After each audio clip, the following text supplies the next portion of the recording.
standby. Lighting standby. And show standby. In 5, 4, 3, 2, 1.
Assalamualaikum warahmatullahi wabarakatuh.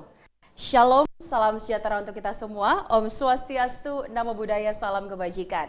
Selamat siang Bapak dan juga Ibu, dan sekali lagi kami ucapkan selamat datang dan selamat bergabung dalam rangkaian acara Awarding Ceremony Top Corporate Finance Award 2022. Bapak dan juga Ibu, senang sekali rasanya saya Indah Novita dapat hadir untuk memandu jalannya acara pada siang hari ini. Terlebih dahulu, izinkan kami untuk mengucapkan terima kasih dan selamat bergabung Bapak Arief Munajat SAMM selaku CEO Infoeconomy.id. Selamat siang Bapak. Berikutnya sudah hadir bersama dengan kami Bapak Tri Raharjo SAMM selaku CEO Trust Co Indonesia. Selamat siang Bapak. Dan tentu saja sudah hadir bersama dengan kami Bapak Bima Yudhistira Adinegara selaku Director Center of Economics and Law Studies. Selamat siang Bapak. Tentu saja sekali lagi kami ucapkan selamat datang kepada Bapak dan juga Ibu yang kami hormati, para pemenang peraih penghargaan Top Corporate Finance Award 2022, Special Achievement for Sharia Companies and Business Units, BPR Syariah and Fintech Lending. Tentu saja tidak lupa kami menyapa Bapak dan juga Ibu selamat bergabung bagi seluruh peserta webinar nasional bertema Outlook Ekonomi 2023, Mitigasi Risiko Perbankan dan Fintech. Selamat datang sekali lagi.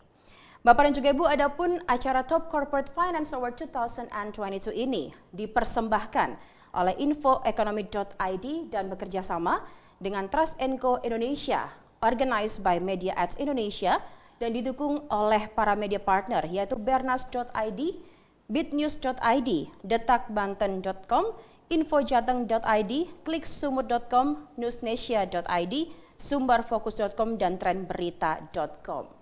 Bapak dan juga Ibu, untuk mengalih rangkaian acara pada siang hari ini terlebih dahulu, mari kita saksikan ini dia video profil Infoeconomy.id berikut ini.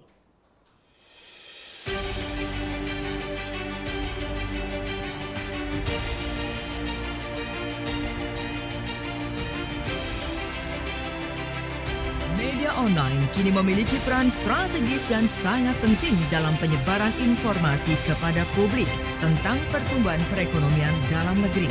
Media dituntut harus mampu memberikan kontribusi bagi pelayanan informasi kepada masyarakat yang bersifat informatif dan edukatif. Telah hadir di tengah masyarakat Indonesia, Infoeconomy.id, sebuah media digital yang menyajikan berita terkini dan terdepan dan menyampaikan informasi-informasi meliputi kebijakan ekonomi pemerintah dan makroekonomi, aktivitas bisnis perusahaan pemerintah dan swasta, keuangan, pariwisata, kegiatan tanggung jawab sosial lingkungan perusahaan, serta berita terkait ekonomi lainnya. Infoekonomi.id diluncurkan untuk menjadi media terdepan dan terpercaya dalam pemberitaan seputar ekonomi sebagai sumber berita dalam mendapatkan informasi secara komprehensif, kredibel, dan akurat. Penyajian berita ditampilkan dengan konten visual yang menarik, informatif, dan kekinian, serta melalui beragam platform digital, sehingga memudahkan dalam memahami informasi yang disampaikan dan menimbulkan manfaat maksimal bagi masyarakat Indonesia. Simak berbagai informasi terkini dan terdepan seputar ekonomi di infoekonomi.id.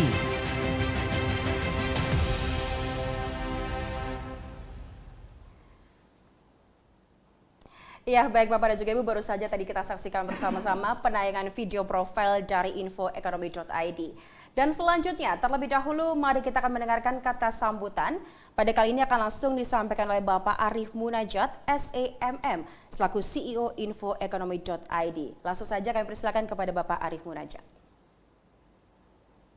Assalamualaikum warahmatullahi wabarakatuh. Salam sejahtera, Om Swastiastu, Namo Buddhaya, salam kebajikan. Alhamdulillah, puja dan puji syukur kami panjatkan kepada Tuhan Yang Maha Esa, karena atas berkah rahmat-Nya lah bahwa kita masih diberikan kesehatan dan juga kesempatan untuk dapat hadir di acara siang hari ini, seremoni Top Corporate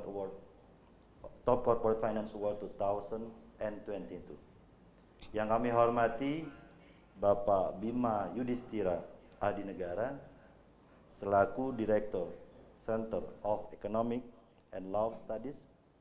Yang kami hormati Bapak Tri Raharjo selaku CEO Trust Inco Indonesia, serta yang berbahagia para pemenang peraih Top Corporate Finance Award 2022. Dan tidak lupa saya sampaikan terima kasih kepada Bapak Ibu, para peserta webinar nasional yang sudah tergabung dalam acara ini. Hadirin yang kami hormati, di penghujung tahun 2022 ini, eskalasi perekonomian Indonesia semakin dirasakan bergerak dengan dinamika yang sangat tinggi. Saat ini dunia masih disibukkan dengan pencatatan dan kalkulasi apa yang telah dicapai di tahun ini dan apa yang akan diraih di tahun 2023. Para pelaku usaha, termasuk yang berkecimpung di sektor industri, syariah, dan financial technology dalam mencapai tahun 2023. Kedepan tentu membutuhkan proyeksi kondisi ekonomi makro terkini, seperti inflasi, suku bunga, dan ancaman resesi ekonomi agar bisa lebih bijaksana dalam mempersiapkan antisipasi strategi apa yang diperlukan untuk menjalani roda bisnis di tahun ke depan. Di atas kertas, sebagai negara dengan jumlah penduduk muslim terbesar di dunia yang mencapai 87,2% dari total penduduk, Indonesia memiliki potensi yang sangat besar untuk mengembangkan sektor ekonomi syariah yang dapat memberikan kontribusi dalam mencapai target keuangan inklusif, termasuk pengembangan keuangan syariah. Di sisi lain, industri fintech Indonesia telah tergabung pesat dalam beberapa tahun terakhir. Terbukti dengan meningkatnya jumlah penyelenggara fintech berlisensi. Makin beragamnya solusi layanan keuangan digital yang ditawarkan serta tumbuhnya pemanfaatan fintech dan layanan keuangan digital masyarakat. Berbagai prestasi yang telah dicapai industri syariah dan fintech tersebut telah membuktikan bahwa kedua industri ini termasuk motor-motor penggerak ekonomi nasional yang mempunyai peran strategis yang layak berkontribusi di masa depan. Industri syariah dan fintech tentu saja harus memperhatikan dan mencatat mitigasi risiko agar bisnis yang dijalankan tetap dapat survive dan lolos dari danger zone yang pasti akan menghadang. Secara makro, meskipun sejauh ini kinerja dapat berjalan dengan baik, tapi gejolak gejolak kenaikan suku bunga hingga 6 sampai dengan 7% di tahun depan.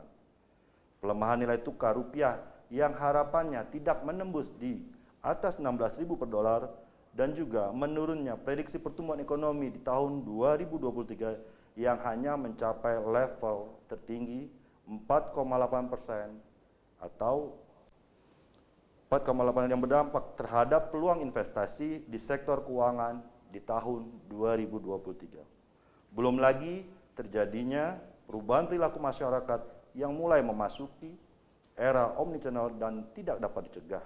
Jelas akan sangat mempengaruhi pengambilan kebijakan dan juga perilaku para pelaku usaha. Bapak Ibu hadirin yang berbahagia, media infoekonomi.id sebagai media yang hadir dalam menyajikan berbagai berita ekonomi, keuangan dan juga bisnis, menyadari benar akan arti penting industri syariah dan fintech dalam menunjang perekonomian negara. Untuk itu, kami bekerjasama dengan Trust Info Indonesia memberikan apresiasi kepada perusahaan-perusahaan di sektor keuangan dalam bentuk penghargaan Top Corporate Finance Award 2022, Special Achievement for Sharia Companies and Business Units, BPR Syariah and Fintech Lending. Infoekonomi.id mempersembahkan apresiasi yang bergengsi dalam sebuah kegiatan ajang penganugerahan istimewa bagi perusahaan-perusahaan di industri syariah dan fintech yang telah berhasil membuktikan diri berada di posisi teratas dalam menjaga dan meningkatkan kinerja prestasinya yang membanggakan. Kami berharap selain menjadi bentuk apresiasi yang menunjukkan kepada dunia bahwa di tengah situasi ekonomi yang serba tidak pasti, tetap ada champion-champion dari industri syariah, fintech untuk memberikan insight kepada seluruh pelaku usaha. Masih ada kinerja positif khususnya di industri syariah dan fintech lending yang mampu meningkatkan daya saingnya. Sehingga penganugerahan Top Corporate Finance Award 2022 menjadi inspirasi bagi seluruh pelaku usaha untuk tetap memiliki semangat dan melihat prospek positif untuk terus mengembangkan bisnisnya di tahun depan dan tahun-tahun mendatang. Demikian sambutan saya. Kurang lebihnya saya mohon maaf dan sekali lagi saya ucapkan terima kasih kepada para pihak yang telah mendukung acara pada saat ini. Assalamualaikum warahmatullahi wabarakatuh. Waalaikumsalam warahmatullahi wabarakatuh. Terima kasih kami ucapkan kepada Bapak Arif Murajat, CEO Infoekonomi.id atas sambutan yang sangat menarik sekali untuk kami semua pada siang hari ini. Baiklah Bapak dan juga Ibu, hadirin dan pemirsa yang berbahagia, tanpa perlu berlama-lama, langsung saja kita akan mulai sesi webinar nasional yang pada kali ini akan menampilkan Bapak Bima Yudhistira Adinegara, Director Center of Economics and Law Studies, yang tentunya akan menghadirkan tema yang sangat menarik sekali, yaitu Outlook Ekonomi 2023, Mitigasi Resiko Perbankan dan Fintech. Namun terlebih dahulu kami informasikan kepada Bapak dan juga Ibu seluruh peserta webinar mohon untuk mengikuti rangkaian acara ini hingga selesai. Dan izinkan kami untuk mendengarkan sedikit saja profil mengenai beliau. Bapak dan juga Ibu, Bapak Bima Yudhistira Adinegara atau yang lebih akrab disapa dengan Bima Yudhistira, merupakan alumnus Fakultas Ekonomi Bisnis Universitas Gadjah Mada dan University of Bradford, United Kingdom yang saat ini menjabat sebagai Director Center Economics and Law Studies. Dan juga itu merupakan sebuah lembaga riset yang fokus di bidang ekonomi dan kebijakan publik untuk mendorong pemerataan ekonomi yang berkelanjutan dan kualitas inovasi digital. Tanpa perlu berlama-lama, langsung saja mari kita sambut. Ini dia Bapak Bima Yudhistira Adinegara, kami persilakan. Terima kasih untuk info ekonomi dan Bapak Ibu sekalian. Mungkin saya akan langsung tanpa panjang lebar untuk membedah beberapa outlook ekonomi tahun 2023 dan juga dari segi sektor-sektor usaha apa saja yang mengalami tekanan dan usaha-usaha apa saja yang masih punya potensi untuk mengalami pertumbuhan. Jadi kalau kita melihat berbagai skenario, ini saya ambil dari Oxford Economics. Mereka melakukan skenario tahun 2023 akan terjadi pertumbuhan ekonomi berapa persen. dengan 3 skenario. Skenarionya yang pertama adalah baseline, kemudian terjadi penurunan yang tajam, atau yang terburuk adalah skenario terjadinya resesi global. Yang perlu dilihat di sini bahwa negara-negara maju adalah kawasan yang paling tertekan, atau pertumbuhan ekonominya akan mengalami kontraksi sampai minus 0,6% di 2023. Tapi bagi negara berkembang, terutama penghasil komoditas, bisa bertahan di atas 1,8% merupakan angka yang sudah cukup bagus. Nah, jadi kalau kita melihat negara berkembang dengan skenario terjadi resesi tumbuhnya rata-rata 1,8%, pertanyaannya bagaimana dengan Indonesia? Nah, untuk Indonesia diperkirakan masih akan tumbuh 4,3 sampai dengan 4,8% tahun depan. Apakah ini adalah pertumbuhan yang bagus? Kalau dibandingkan dengan negara berkembang, jawabannya adalah iya. Karena negara berkembang hanya 1,8, kita bisa tumbuh 4,3 ke atas, itu sudah cukup bagus. Tapi apakah dibandingkan 2022 tahun depan lebih bagus? Belum tentu. Karena tahun ini ekonomi bisa tumbuh 5%, kalau tahun depan 4,3 berarti ada pelambatan sedikit. Nah, harapannya tidak melambat di bawah 4,3. Faktor-faktor apa saja? Salah satunya adalah faktor dari inflasi. Inflasi ini mulai membuat daya beli masyarakat, khususnya konsumen kelas menengah bawah, itu mulai mengalami pelambatan. Kemudian untuk kelas menengah atas yang lebih aware terhadap resiko ancaman resesi, agak sedikit lebih menahan diri juga untuk melakukan belanja. Jadi yang kita harapkan pasca pandemi akan langsung semua sektor pulih, ternyata pemulihannya tidak merata. Kalau dilihat dari probabilitas Indonesia masuk pada resesi ekonomi secara global, sejauh ini kita masih relatif kecil probabilitas Indonesia mengalami resesi, yaitu hanya berkisar 3%. Tetapi kita harus waspada juga karena mitra dagang utama kita, China misalnya, itu mengalami probabilitas terjadinya resesi yang cukup tinggi. Kemudian ada Korea Selatan dan juga Jepang. Jepang, China, Korea Selatan adalah negara di Asia Timur yang punya kontribusi besar terhadap investasi Indonesia. Jadi kita harus melihat tahun depan juga mitra-mitra dagang kita melambat, tentu efeknya akan terasa juga ke Indonesia. Tapi ada pertanyaan, kenapa Indonesia probabilitas resesinya masih kecil?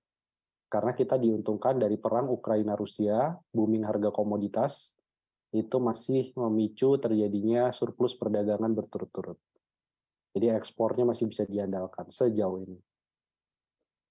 Kemudian resiko lainnya adalah terkait dengan mulai masuk kita ke suku bunga yang mahal. Jadi era bunga murahnya sudah berakhir, kita kembali ke level pra-pandemi. Yaitu diperkirakan suku bunga akan kembali lagi untuk BI 7 days repo rate ke level 6% bahkan lebih. Jadi kita akan kembali lagi ke era sebelum pandemi, era bunga mahal, dan ini tentunya akan jadi salah satu risk factor dari BPR, perbankan, syariah, konvensional, juga teman-teman di fintech. Karena akan sangat sensitif sekali ketika ada kenaikan suku bunga, maka efeknya nanti debitur akan berpikir ulang, berpikir 2 kali untuk meminjam kepada lembaga keuangan. Atau perusahaan yang sudah memiliki leverage yang cukup tinggi, ini bisa beresiko terjadinya kenaikan NPL. Bagaimana dengan nilai tukar rupiah? Kurs rupiah juga konsisten terus mengalami pelemahan. Jadi sulit kita kembali ke level misalnya di 14.000. Bisa nggak kita kembali ke 14.700? Hampir diperkirakan kita sulit sekali untuk kembali lagi ke 14.700. Bagaimana 2023? Untuk nilai tukar rupiah 2023 bisa di 16.000 sampai 16.500 per dolar Amerika. Kenapa? Satu, adanya pengetatan moneter, dana asing keluar. Kemudian yang kedua, itu juga ada pembalikan harga komoditas. Kita sejauh ini menikmati booming dari komoditas, tapi tahun depan bisa jadi surplus perdagangan tidak setinggi tahun ini. Jadi itu bisa menekan kinerja nilai tukar rupiah. Jadi kalau ditanya investasi apa yang menarik atau hedging apa yang menarik, ya beli dolar, beli falas, karena karena tren ke depan nilai tukar rupiah akan konsisten terus mengalami pelemahan terhadap dolar. Dan dolar juga mengalami fenomena super dolar, menguat terhadap berbagai mata uang lain. Ada yang bertanya apakah situasi ekonomi hari ini lebih mirip tahun 2008 atau 98? Jawabannya ada perbedaan yang mencolok. 98 krisisnya regional, kawasan Asia. Kemudian 2008 dimulai dari surat utang Amerika. Tapi untuk tahun 2023, situasinya lebih mirip dengan resesi di tahun 1970-an. Satu, ada perang. Pada saat itu ada perang Teluk di Timur Tengah. Kemudian ada inflasi yang meningkat di berbagai negara. Sekarang pun juga sama, triggernya salah satunya adalah perang Rusia-Ukraina, harga-harga barang meningkat. Jadi ada beberapa indikator yang seperti deja vu, kita kembali lagi ke tahun 70-an. Ini harus diwaspadai. Kemudian selain dari Amerika, Eropa, yang paling harus menjadi concern adalah pergerakan dari China. Kenapa China? Karena 30% barang impor itu asalnya dari China. Dan 20% tujuan pasar ekspor Indonesia adalah ke China atau Tiongkok. Sementara ada pertanyaan besar, apakah setelah zero COVID policy atau kebijakan pengetatan pandemi di China berakhir akan langsung terjadi kenaikan konsumsi, kenaikan industri? Jawabannya belum tentu. Karena kalau kita melihat bagaimana pemulihan di China, hurufnya seperti huruf W ya. Jadi bukan huruf V seperti yang diharapkan. Artinya pemulihan ekonomi di China kemungkinan besar tidak akan langsung smooth landing, tapi akan sedikit mengalami kontraksi meskipun ada pelonggaran dari pandemi. Nah, ini kita harus waspadai. Mungkin ada debitur yang jual bahan bakunya impor, atau barang modal mesinnya juga dari impor, atau punya kaitan perdagangan dengan China. Nah, ini harus diwaspadai 2023 ke depan. Kemudian, kalau melihat indikator, setiap harga minyak mentah naik, pasti akan terjadi kontraksi pada pertumbuhan ekonomi. Jadi kalau harga minyak mentahnya naik secara historis, maka akan terjadi kontraksi pada ekonomi. Itu salah satu yang dilihat sejak tahun 70-an. Jadi kalau harga minyak mentah, asumsi pemerintah masih cukup tinggi, masih $90 per barel, maka imbasnya adalah tahun depan ekonomi akan jauh lebih melambat. Concern lainnya adalah soal inflasi, di mana harga pangan mengalami kenaikan, didorong oleh naiknya harga pupuk. Ini juga jadi salah satu mungkin perhatian dari lembaga keuangan ke depan. Cadangan beras kita turun, kita juga mau impor beras. Kemudian dari sisi beberapa bahan baku pangan yang impor, gandum, itu karena perang Ukraina masih berlanjut, masih akan mengganggu. Kedelai, untuk tahu tempe, itu pun juga sensitif terhadap fluktuasi nilai tukar. Jadi kita melihat 2023 ancaman paling besar adalah inflasi dari sektor pangan. Ada lagi fenomena yang disebut fenomena decouple, di mana kenaikan harga batu bara secara internasional ini tidak berkorelasi dengan kargo internasional yang dikirim. Jadi kalau melihat harga batu bara internasionalnya naik, tapi dari segi kargo barang atau Baltic Dry Index itu justru mengalami penurunan, yang artinya kenaikan harga batu bara bisa jadi hanya bersifat temporer. Apakah tahun depan bisa di 413 US dollar per ton? Sepertinya bisa jadi kita kembali lagi ke 250 US dollar per ton atau kembali ke baseline 150 US dollar per ton. Bagaimana dengan situasi lembaga keuangan? Saya melihat pertumbuhan kredit mulai mengalami kenaikan dan ini adalah indikator yang cukup baik. Sementara dari simpanan sudah mulai agak melandai pertumbuhannya, yang berarti perbankan, lembaga keuangan mulai confidence lagi untuk menyalurkan pinjaman. Sementara dari sisi DPK atau deposan, mulai pelan-pelan mengeluarkan uang yang tadinya ditahan untuk berbelanja atau untuk mulai kembali usahanya. Jadi ini satu sinyal yang positif dari laju pertumbuhan sektor keuangan. Tapi Bapak Ibu sekalian, yang harus diperhatikan adalah fenomena decouple atau tidak nyambungnya satu indikator dengan indikator lainnya, misalnya terlihat di pertambangan. Ini harus diperhatikan oleh lembaga keuangan, karena pertambangan pertumbuhan kredit modal kerjanya 33%, pertanian juga 21%, tetapi secara real pertumbuhan ekonominya, pertambangan itu hanya 3,2% dan pertanian 1,6%. Jadi antara pertumbuhan di sektor kredit, penyaluran kredit yang agresif di pertambangan dan pertanian, sementara secara real aktivitas ekonominya itu justru hanya tumbuh positif sangat kecil. Apa yang ke depan prospek? Yang ke depan prospek ini adalah hotel, restoran, dan transportasi pergudangan. Ini datanya sesuai antara penyaluran kredit dengan pertumbuhan. Kalau kita lihat perdagangan hotel restoran tumbuh 9,3%, angkutan komunikasi tumbuh 13% penyaluran kreditnya. Di saat yang bersamaan, pertumbuhan untuk sektoralnya pun juga cukup tinggi. Kenapa? Karena masyarakat mungkin sudah mulai bosan, jenuh di rumah, mereka mulai melakukan belanja rekreasi, wisata lebih tinggi lagi, keluar makan di restoran, kafe, itu juga sudah mulai terasa ada kenaikan omset. Yang positif dari ketidakpastian ekonomi, memang ada resiko, tapi kalau melihat dari struktur kepemilikan dana simpanan, di 100 juta sampai dengan 5 miliar, di kelompok ini sudah mulai membelanjakan uangnya, terlihat dari pertumbuhan simpanan yang mulai melambat. Dan itu adalah hal yang cukup positif, yang artinya kelompok menengah atas sudah mulai mengeluarkan uangnya untuk berbelanja kembali. Tren yang akan booming adalah satu, pariwisata. Karena pariwisata ini ada jadi salah satu tren belanja di banyak negara pasca pandemi dilonggarkan. Meskipun contohnya di Bali memang belum kembali seperti pra-pandemi, tapi destinasi wisata yang sifatnya domestik ini mulai diminati.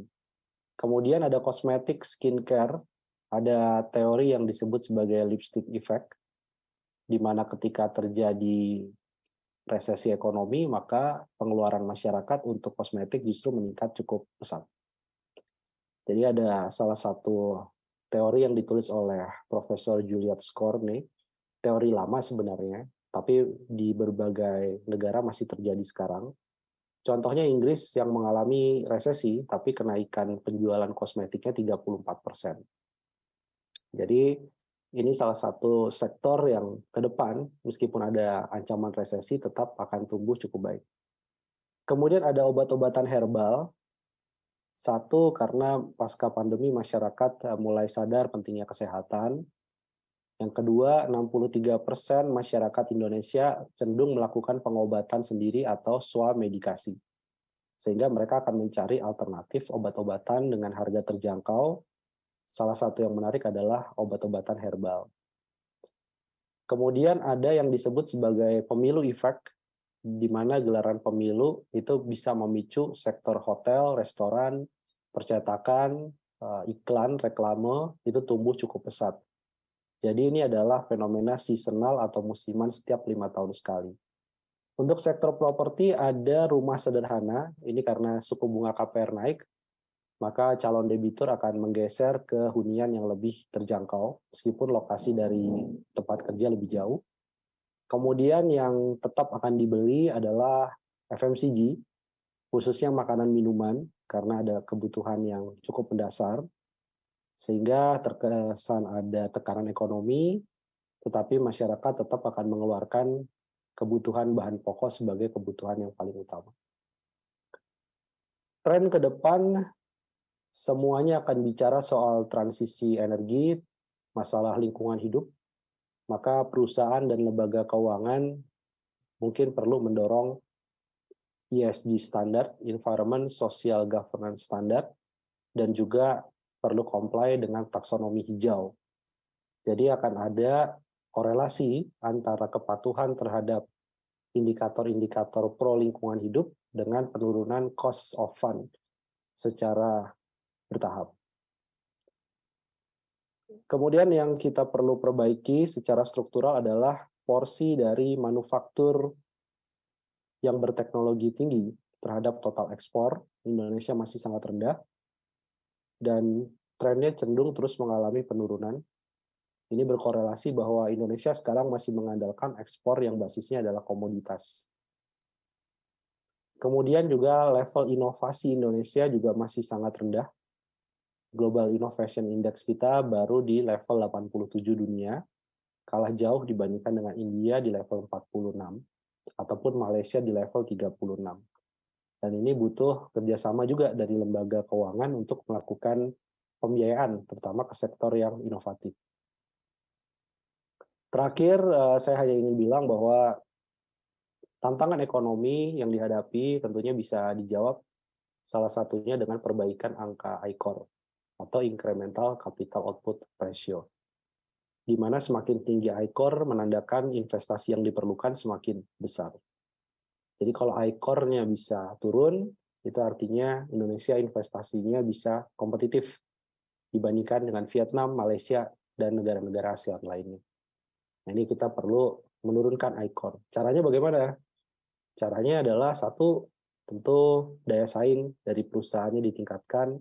Kedua, kepastian regulasi, pemberantasan korupsi juga penting, dan juga meningkatkan daya saing dalam hal inovasi. Itu mungkin sekedar singkat.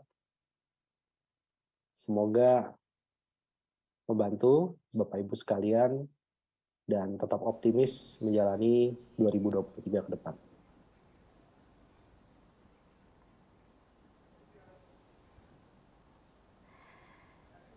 Iya, baik.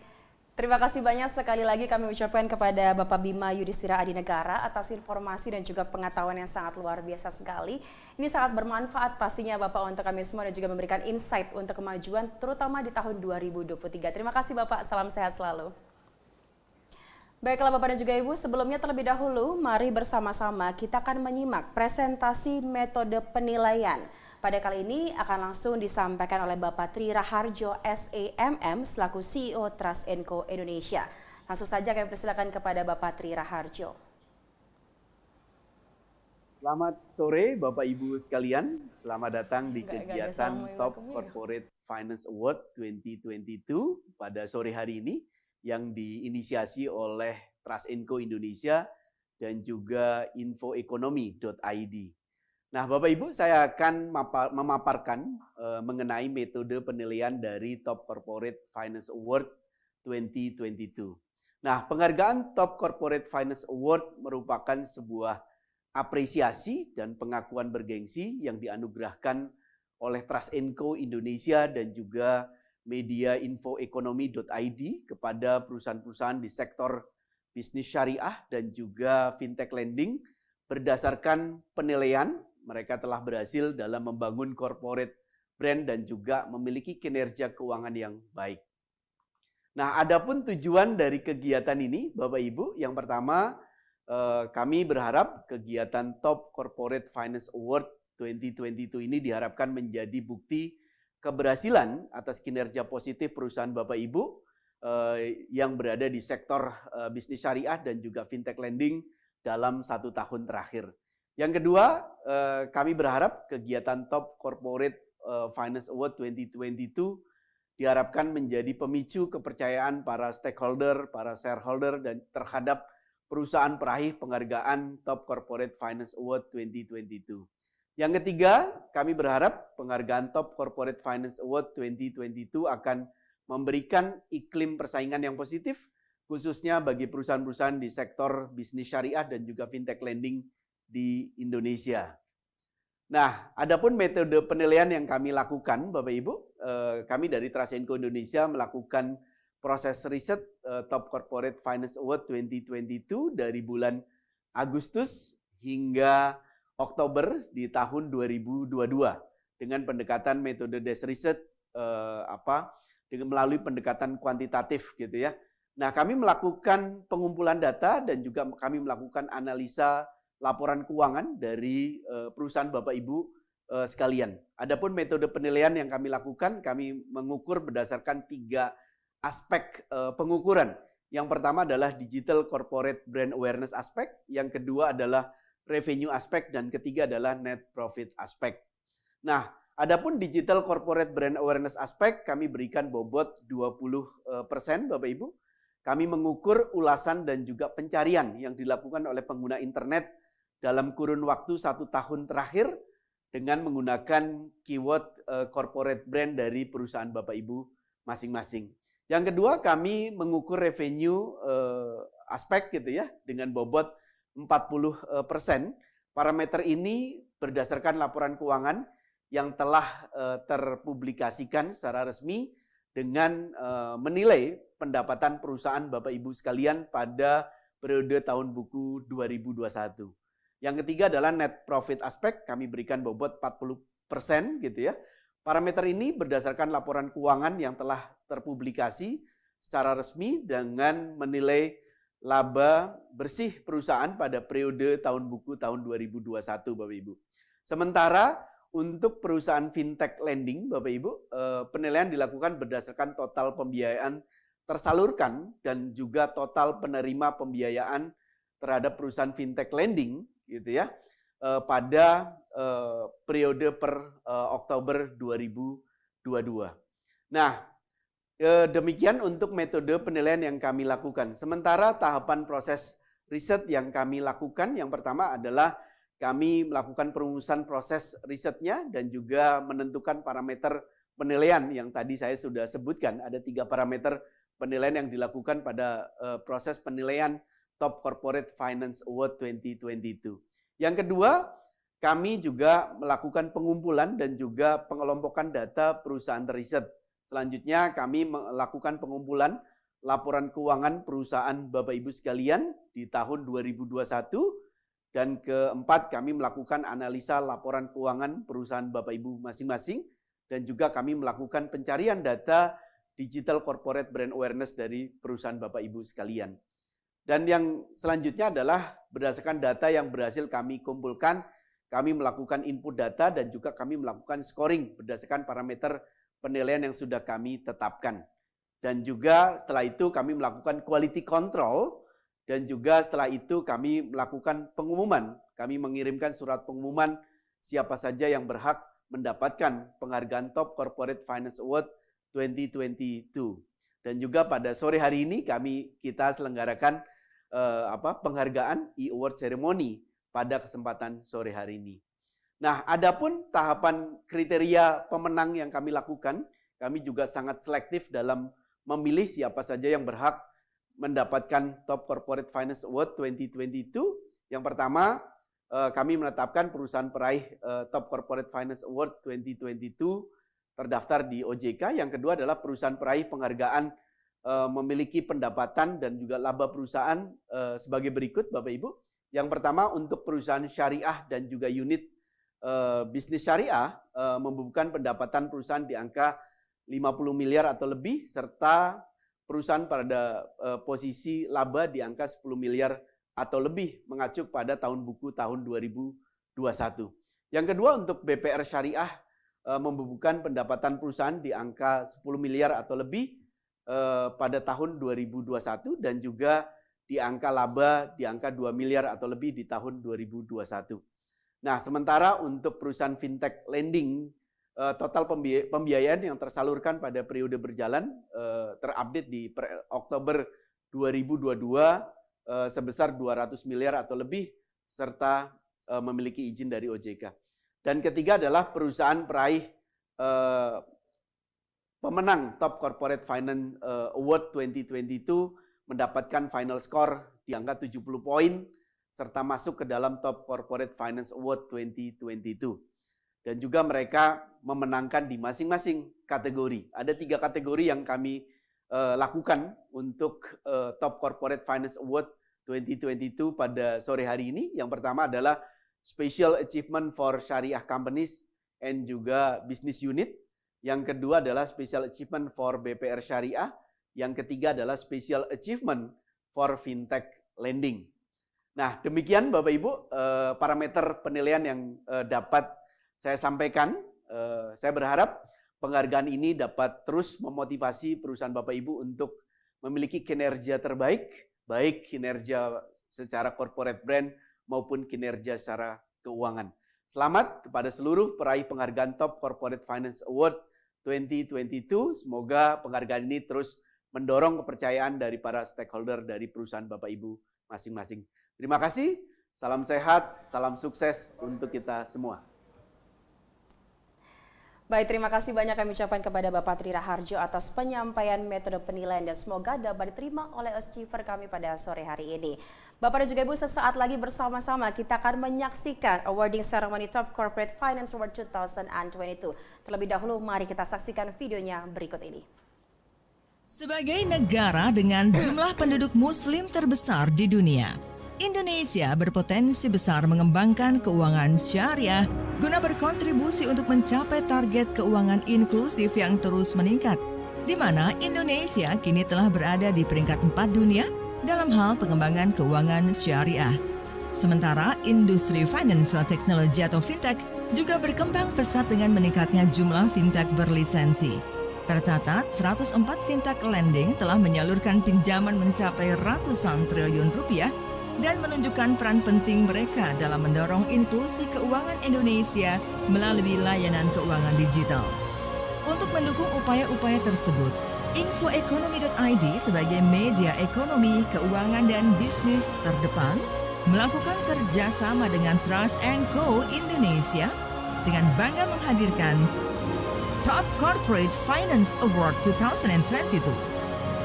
Special Achievement for Sharia Companies and Business Units, BPR Syariah, dan Fintech Lending.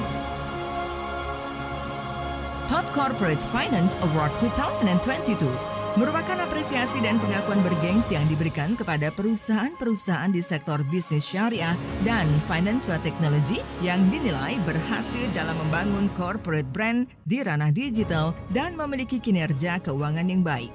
Riset Top Corporate Finance dilakukan pada bulan Agustus hingga Oktober 2022 dengan metode Desk Research melalui pendekatan kuantitatif telah mengumpulkan dan menganalisa data laporan keuangan dari perusahaan sektor bisnis syariah yang dipublikasikan secara resmi serta berdasarkan atas data Digital Corporate Brand Awareness melalui mesin pencari. Penilaian berdasarkan 3 aspek, yaitu Digital Corporate Brand Awareness Aspect, Revenue Aspect, dan net profit aspek. Sedangkan untuk perusahaan financial technology atau fintech lending, penilaian dilakukan dengan berdasarkan total pembiayaan tersalurkan dan total penerima pembiayaan terhadap perusahaan fintech lending terdaftar dan diawasi oleh otoritas jasa keuangan. Hadirin sekalian, inilah Top Corporate Finance Award 2022 Special Achievement for Sharia Companies and Business Units, BPR Syariah, dan Fintech Lending.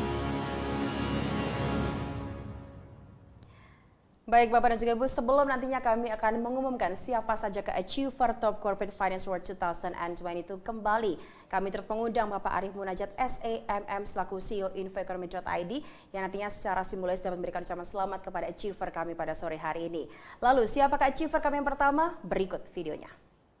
Sebagai perusahaan Ventura bersama antara PT Sedaya Multi Investama yang merupakan anak perusahaan PT Astra International Tbk dengan VLab, sebuah perusahaan fintech terbesar di Hong Kong dan Tiongkok ini, PT Astra VLab Digital Arta atau AWDA yang beroperasi di Indonesia sejak April 2018 memiliki cita-cita untuk berkontribusi dalam memperluas literasi dan inklusi keuangan di Indonesia.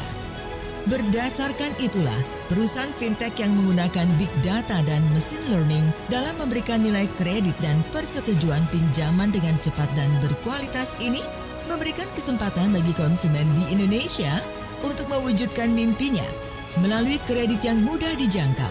AWDA juga menjalin kerjasama strategis dengan lembaga keuangan untuk dapat memberikan pinjaman tunai tanpa agunan yang fleksibel kepada pelanggan. Berdasarkan laporan keuangan perusahaan tahun 2021, AWDA berhasil mencatatkan total pembiayaan tersalurkan tahun berjalan sebesar 214,79 miliar rupiah dan total penerima pembiayaan mencapai 268,4 ribu borrower aktif.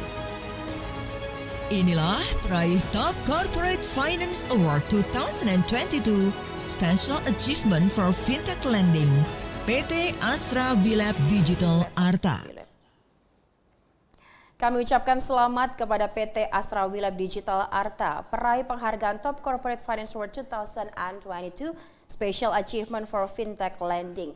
Untuk itu kami persilahkan kepada Bapak Indra Suryawan selaku Direktur Marketing PT Astra Willab Digital Arta untuk memberikan speech terlebih dahulu. Ya, selamat pagi para peserta. Terima kasih untuk achievement yang kami terima di hari ini. Terima kasih untuk apresiasinya, untuk award yang didapat. Award ini merupakan kontribusi yang akan kami berikan ke depan dan menjadi semangat kami untuk memberikan yang lebih baik di tahun 2023 nanti. Sebagai komitmen kami untuk mempercepat pemulihan ekonomi, di mana kami mendukung program-program pemerintah untuk bisa menyupport dan mengembalikan kekuatan ekonomi yang ada di masyarakat.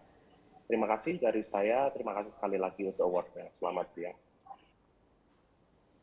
Terima kasih Bapak Indra Suryawan selaku Direktur Marketing PT Astra Willab Digital Arta.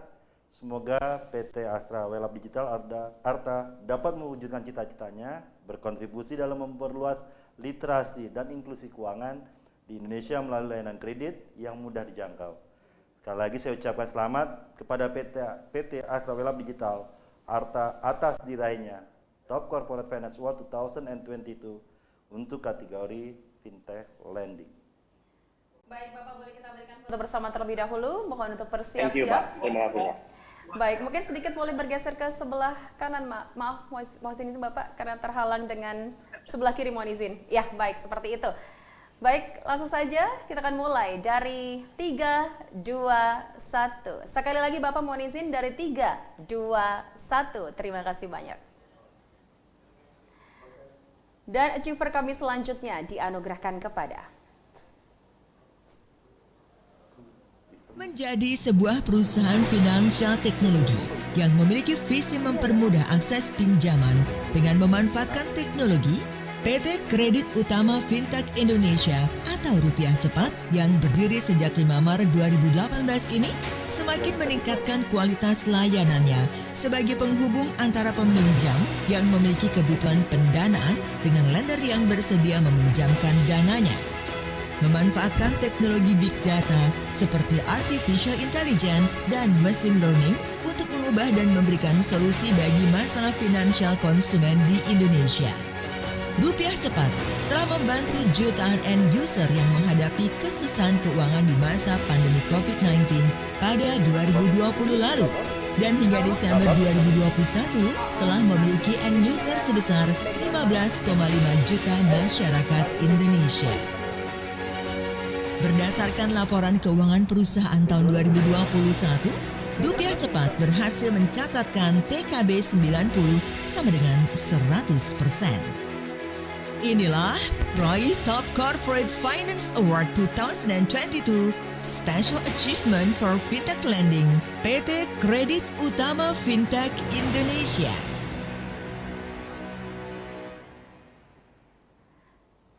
Baik, kami ucapkan selamat kepada PT Kredit Utama Fintech Indonesia, peraih penghargaan Top Corporate Finance Award 2022 Special Achievement for Fintech Lending. Untuk itu kami persilahkan kepada Ibu Yolanda Sunario selaku Direktur Utama PT Kredit Utama Fintech Indonesia untuk dapat memberikan speech terlebih dahulu.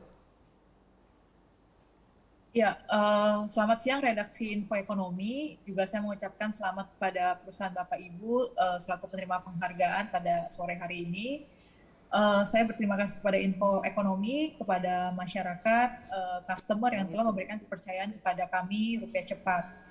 Ya, penghargaan ini merupakan salah satu bentuk kerja nyata dari Rupiah Cepat yang dengan sepenuh hati memberikan inovasi-inovasi untuk menjawab kebutuhan masyarakat, khususnya untuk alternatif pembiayaan atau alternatif kredit. Penghargaan ini juga saya dedikasikan untuk keluarga besar Rupiah Cepat Dan sekali lagi saya mengucapkan kepada keluarga besar Rupiah Cepat atas kerja kerasnya, atas kinerjanya selama ini yang turut mendukung keberhasilan perusahaan. Terima kasih. Terima kasih Ibu Yolanda Sunaryo selaku Direktur Utama PT Kredit Utama Fintech Indonesia. Semoga PT Kredit Utama Fintech Indonesia selalu terus mempermudah akses dan meningkatkan kualitas layanannya dalam membantu dan juga memberikan solusi masyarakat finansial bagi konsumen Indonesia. Sekali lagi saya ucapkan selamat kepada PT Kredit Utama Fintech Indonesia yang telah meraih penghargaan Top Corporate Finance Award 2022 untuk kategori Fintech Lending. Selamat kepada Ibu. Baik, Ibu boleh untuk berfoto bersama terlebih dahulu, mohon untuk bersiap-siap. Baik, dan saya akan menghitung, boleh untuk ditampilkan piagamnya? Terima kasih. Saya akan mulai menghitung dimulai dari 3, 2, 1. Terima kasih banyak Ibu. Dan achiever kami selanjutnya, inilah videonya. Berawal dari tekad kuat untuk mendirikan bank syariah yang diharapkan mampu memberikan kebermanfaatan dalam hal ekonomi, baik internal maupun masyarakat luas, PT BPRS Al Mabrur Klaten memulai operasional layanannya secara resmi pada 1 September 2009 untuk menjaga kemabruran haji dan kebermanfaatan umat, serta menjawab tantangan global dan menjadi kebanggaan dari bagian grup amal usaha Yayasan Jamaah Haji Klaten. Bank Syariah Al Mabrur memiliki peran penting dalam menggerakkan ekonomi umat serta sebagai fasilitator dalam sebuah ekosistem perkembangan perbankan syariah dengan menunjukkan kinerja dan market share yang terus bertumbuh. Hal ini tentu tak terlepas dari literasi dan edukasi masif kepada masyarakat untuk mulai hijrah menggunakan bank syariah. Berdasarkan laporan keuangan perusahaan tahun 2021, Bank Syariah Al Mabrur berhasil mencatatkan pendapatan perusahaan sebesar 8,9 miliar rupiah dengan total laba komprehensif perusahaan mencapai 2,27 miliar rupiah. Inilah peraih Top Corporate Finance Award 2022 Special Achievement for BPR Syariah, PT BPRS Al Mabrur Klaten.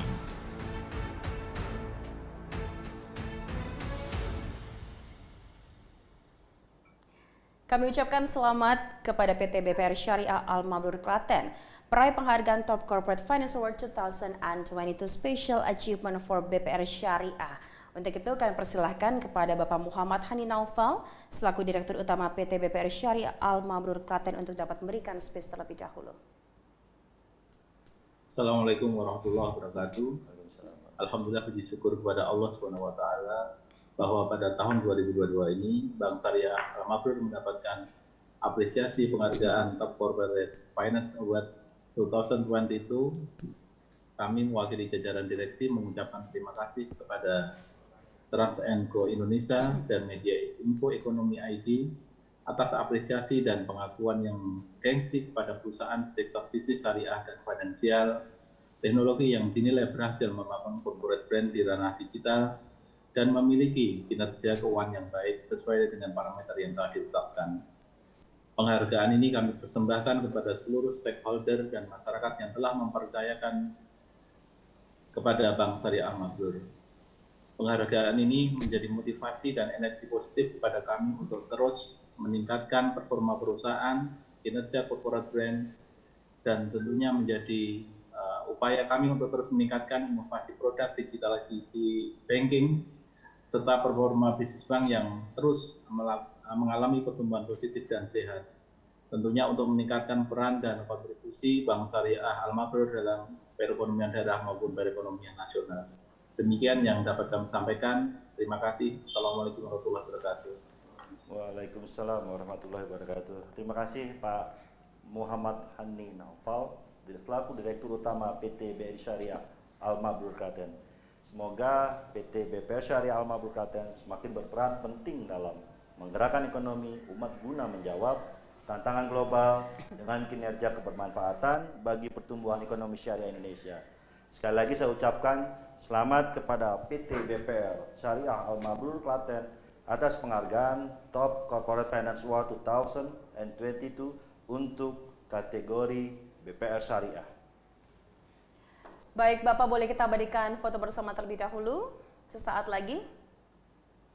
Mohon untuk bersiap-siap dan langsung saja saya akan mulai menghitung dimulai dari 3, 2, 1. Terima kasih banyak Bapak. Baik, achiever kami selanjutnya dianugerahkan kepada menjadi bank pilihan untuk Jakarta yang maju dan sejahtera. Kini Bank DKI telah tumbuh seiring dengan visi yang diembannya. Karenanya dalam mengantisipasi perubahan kondisi perekonomian dan menghadapi kompetisi serta perkembangan industri perbankan yang sangat pesat, Bank DKI terus memperkuat posisi strategisnya. Sebagai bentuk pemenuhan kebutuhan masyarakat akan transaksi perbankan yang sesuai dengan prinsip syariah, sejak 16 Maret 2004, Bank DKI membentuk unit usaha syariah sebagai alternatif layanan perbankan syariah melalui berbagai produk dan layanan yang dapat diakses masyarakat melalui kantor cabang Bank DKI Syariah.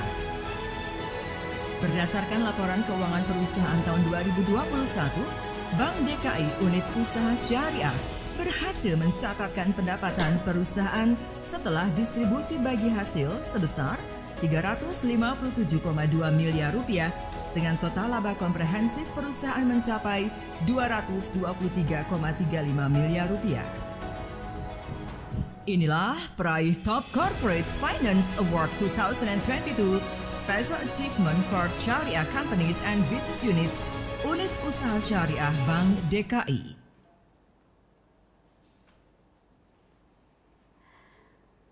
Baik, kami ucapkan selamat kepada unit usaha syariah PT Bank DKI, peraih penghargaan Top Corporate Finance Award 2022 Special Achievement for Sharia Companies and Business Units. Untuk itu kami persilahkan kepada Bapak Babai Parit Wasdi, selaku Direktur Retail dan Syariah Unit Usaha Syariah PT Bank DKI untuk memberikan speech terlebih dahulu. Terima kasih. Assalamualaikum warahmatullahi wabarakatuh. Pertama-tama kami panjatkan puji syukur kepada Allah Subhanahu wa Ta'ala pada sore hari ini kita diberikan kesehatan semua sehingga bisa berkumpul walaupun melalui Zoom ya dalam acara penerimaan penghargaan Top Corporate Awards 2022. Penghargaan ini kami persembahkan untuk masyarakat DKI, untuk para pemegang saham, untuk para nasabah dan untuk para karyawan yang telah bekerja keras membangun Bank DKI, bil khusus Bank DKI unit usaha syariah sehingga mampu mendapatkan penghargaan dari Info Ekonomi ID dan Transpo Indonesia. Kami ucapkan juga terima kasih kepada Info ID dan Transpo Indonesia yang telah memberikan penghargaan ini. Semoga penghargaan ini memberikan motivasi yang luar biasa buat para karyawan untuk bekerja lebih keras lagi, lebih baik lagi, sehingga mencapai yang lebih prima lagi di tahun yang akan datang. Demikian, terima kasih. Billahi taufiq wal hidayah. Wassalamualaikum warahmatullahi wabarakatuh. Waalaikumsalam warahmatullahi wabarakatuh. Terima kasih Pak Babai Parit Wasdi selaku Direktur Retail dan Syariah PT Bank DKI. Semoga penghargaan ini semakin dari unit usaha syariah Bank DKI luas dalam kancah kompetisi industri perbankan yang berkembang semakin pesat. Sekali lagi saya ucapkan selamat kepada unit usaha syariah Bank DKI yang telah meraih penghargaan Top Corporate Finance Award 2022 dengan kategori unit usaha. Baik, Bapak boleh kita abadikan foto bersama terlebih dahulu. Mohon untuk bersiap-siap sesaat lagi. Langsung saja saya akan menghitung dimulai dari 3, 2, 1. Boleh izin untuk dapat diulang kembali, mohon izin. Teman-teman boleh untuk ditampilkan kembali background dari Bapak Arif. Baik, sekali lagi boleh untuk ditampilkan piagamnya. Dan langsung saja saya akan menghitung dimulai dari 3, 2, 1. Terima kasih banyak Bapak. Sama-sama. Baik Bapak dan juga Ibu, untuk achiever kami yang terakhir pada sore hari ini dianugerahkan kepada dan mendorong pertumbuhan perekonomian dan pembangunan daerah serta sebagai salah satu sumber pendapatan asli daerah serta dalam rangka meningkatkan taraf hidup rakyat melalui kegiatan usaha perbankan berdasarkan prinsip konvensional maupun syariah sejak 13 Agustus 2004, PT Bank Pembangunan Daerah Kalimantan Selatan atau Bank Kalsel mendirikan unit usaha syariah guna memberikan alternatif pelayanan perbankan syariah kepada masyarakat Kalimantan Selatan yang mayoritas beragama Islam. Hingga saat ini, kantor unit usaha syariah Bank Kalsel telah tersebar hampir di seluruh kabupaten atau kota di Provinsi Kalimantan Selatan. Bank ini juga memiliki Dewan Pengawas Syariah yang melakukan pengawasan terhadap kegiatan bank agar tetap konsisten dalam penghimpunan dan penyaluran dana, serta pelayanan berdasarkan prinsip syariah yang sesuai dengan fatwa Dewan Syariah Nasional Majelis Ulama Indonesia. Berdasarkan laporan keuangan perusahaan tahun 2021, unit usaha syariah Bank Kalsel berhasil mencatatkan pendapatan perusahaan setelah distribusi bagi hasil sebesar 66,8 miliar rupiah dengan total laba bersih tahun berjalan mencapai 25,2 miliar rupiah. Inilah peraih Top Corporate Finance Award 2022 Special Achievement for Sharia Companies and Business Units Unit Usaha Syariah PT Bank Pembangunan Daerah Kalimantan Selatan.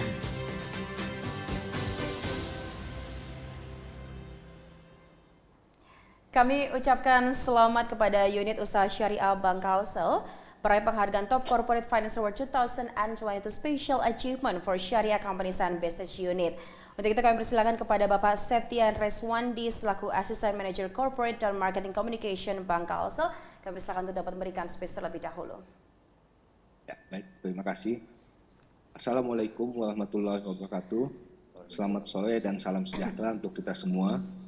Izinkan saya Septian Reswandi selaku Asisten Manajer Corporate dan Marketing Communication Bank Kalsel mewakili Direktur Utama Bank Kalsel mengucapkan terima kasih atas apresiasi yang diberikan oleh Info ID dan Trans & Co atas penghargaan yang diraih pada Top Corporate Finance Award 2022 Special Achievement for Sharia Companies and Business Units. Semoga penghargaan ini menjadi stimulus bagi kami untuk semakin berkembang dan menjadi berkontribusi positif dalam tujuan perusahaan secara keseluruhan. Tidak lupa juga kami mengucapkan terima kasih kepada seluruh pemegang saham dan nasabah setia Bank Kalsel atas kepercayaan dan dukungannya yang sudah diberikan kepada kami. Hal ini akan kami wujudkan dengan komitmen memberikan layanan terbaik sebagaimana tagline kami setia melayani, melaju bersama. Demikian yang dapat kami sampaikan. Atas perhatiannya kami ucapkan terima kasih. Wassalamualaikum warahmatullahi wabarakatuh. Waalaikumsalam warahmatullahi wabarakatuh. Terima kasih Pak Septian Reswandi selaku Asisten Manajer Corporate at Marketing Communication PT Bank Pembangunan Daerah Kalimantan Selatan atau Bank Kalsel. Semoga penghargaan semakin meningkatkan pelayanan perbankan syariah kepada masyarakat Kalimantan Selatan sehingga mampu mendorong pertumbuhan perekonomian dan pembangunan di daerahnya. Sekali lagi saya ucapkan selamat kepada unit usaha syariah Bank Kalsel yang telah meraih penghargaan Top Corporate Finance Award 2022 Special Achievement for Sharia Companies and Business Units. Baik Bapak, boleh kita berikan foto bersama terlebih dahulu. Mohon untuk bersiap-siap. Sesaat lagi saya akan menghitung dimulai dari 3, 2, 1. Terima kasih banyak Bapak.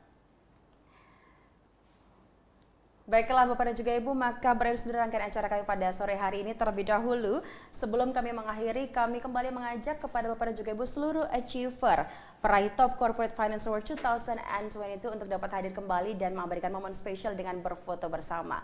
Untuk itu kami persilakan kepada Bapak dan juga Ibu seluruh achiever mohon untuk bersiap-siap dan mengabadikan foto bersama. Karena nantinya foto tersebut akan kami sebarluaskan kepada seluruh media partner yang telah bekerja sama dengan kami. Kami persilakan Bapak dan juga Ibu. Baik, sesaat lagi kembali kami turut mengundang Bapak dan juga Ibu seluruh achiever peraih Top Corporate Finance Award 2022 untuk dapat hadir kembali. Mohon untuk bersiap-siap, di mana nantinya foto tersebut akan kami sebarluaskan kepada seluruh media partner yang telah bekerja sama dengan kami. Sesaat lagi.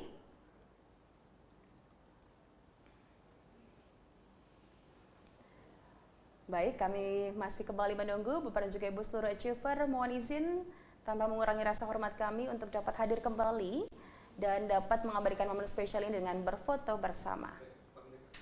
Kami mohon izin kepada Bapak perwakilan dari Bank DKI untuk dapat hadir kembali. Sesaat lagi Bapak dan juga Ibu. Luar biasa sekali ya awarding kami pada sore hari ini, banyak sekali insight baik dari sesi webinar nasional dan juga seluruh peraih penghargaan. Kembali lagi kami turut kembali mengundang Bapak dan juga Ibu seluruh achiever Top Corporate Finance Award 2022 untuk dapat hadir kembali untuk dapat berfoto bersama. Karena nantinya foto tersebut akan kami sebarluaskan kepada seluruh media partner yang telah bekerja sama dengan kami. Mohon izin sekali lagi kepada perwakilan dari Bank DKI, mohon maaf untuk dapat hadir kembali. Sudah hadir. Oh baik, boleh kita mohon izin Bapak. Baik, boleh kita mulai? Terima kasih banyak. Tunjukkan senyum terbaik Anda dan dimulai dari 3, 2, 1. Sekali lagi dari 3, 2, 1. Boleh kita berikan tepuk tangan yang meriah Bapak dan juga Ibu. Terima kasih banyak. Terima kasih Bapak Ibu atas support dan partisipasinya. Baik, terima kasih. Sekali lagi kami ucapkan selamat kepada para peraih Top Corporate Finance Award 2022 Special Achievement for Syariah Companies and Business Units, BPR Syariah and Fintech Lending. Maka berakhir sudah rangkaian acara kami pada sore hari ini. Sampai berjumpa kembali, saya Ina Novita. Wassalamualaikum warahmatullahi wabarakatuh. Selamat sore and stay healthy. Terima kasih Bapak dan juga Ibu.